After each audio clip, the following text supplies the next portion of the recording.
ஹாஸ்பிட்டலில் இறந்து போனவருடைய டெட் பாடியை ஆம்புலன்ஸில் கொண்டு போய் தான் கேள்விப்பட்டிருப்பீங்க. ஆட்டோவில் கொண்டு போய் கேள்விப்பட்டிருக்கீங்களா? நடந்திருக்குது. வேற எங்கேயும் இல்லை. இதே வெற்றி தமிழ்நாட்டில் தான். இந்த வீடியோவை பாருங்க.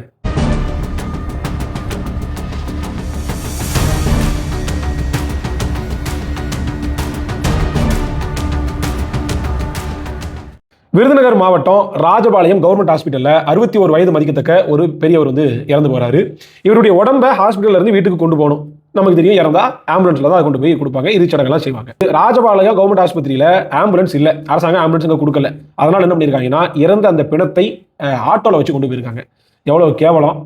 தமிழ்நாடு வளர்ந்துருச்சு, அது இது அப்படி இப்படிலாம் சொல்றான். ஆனால் இறந்து போனவருடைய உடம்பை அவர் வீட்டுக்கு கண்ணியமாக எடுத்துட்டு போறதுக்கு ஒரு ஆம்புலன்ஸ் இல்ல, ஆட்டோல கொண்டு போயிருக்காங்க. கேவலம்.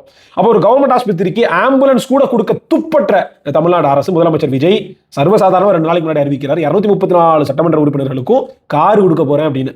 கார் கொடுக்கறதுக்கு காசு இருக்குது, செத்தவனுக்கு ஆம்புலன்ஸ் கொடுக்கறதுக்கு காசு இல்லையா கஜானால? நீங்க மல்டி ஸ்பெஷாலிட்டி, அப்போலோ, காவிரி, அதெல்லாம் கூட அடிப்படையான விஷயங்கள் கூட இல்லாத நிலைமையில தான் ஆயிரக்கணக்கான மருத்துவமனைகள் தமிழ்நாட்டில் இருக்குது. அப்ப இதையெல்லாம் அடிப்படையாக கொண்டு மக்களுடைய பிரச்சனையை சரி செய்யாத, அதுக்கு துப்பட்ட லாய்க்கற்ற இந்த முதலமைச்சர் விஜயும் தாவேகா அரசும் சர்வசாதாரணமாக மக்களுடைய பணம் 200 கோடி ரூபாயை எம்எல்ஏக்களுக்கு கார் கொடுக்க போறேன்னு சொல்றாங்க. திமுக எம்எல்ஏக்கள் வேணான்னு புறக்கணிச்சிட்டாங்க காரை, கம்யூனிஸ்ட் கட்சிக்காரங்க புறக்கணிச்சிட்டாங்க, பாமக புறக்கணிச்சிட்டு, இப்படி பல பேரும் கார் வேணான்னு புறக்கணிச்சிட்டாங்க. அப்ப யாருடைய கோரிக்கை? இந்த நாட்டில் என்ன, பணக்காரன் செத்தா மெர்சிடிஸ் பென்ஸ்ல இறுதி சடங்கு, பணம் இல்லாதவன் செத்தா கட்ட வண்டியில இறுதி சடங்கு. இதென்ன நிலைமை? ஏழைங்க நல்லா வாழத்தான் முடியலன்னு பார்த்தா நல்லா சாக கூட முடியல.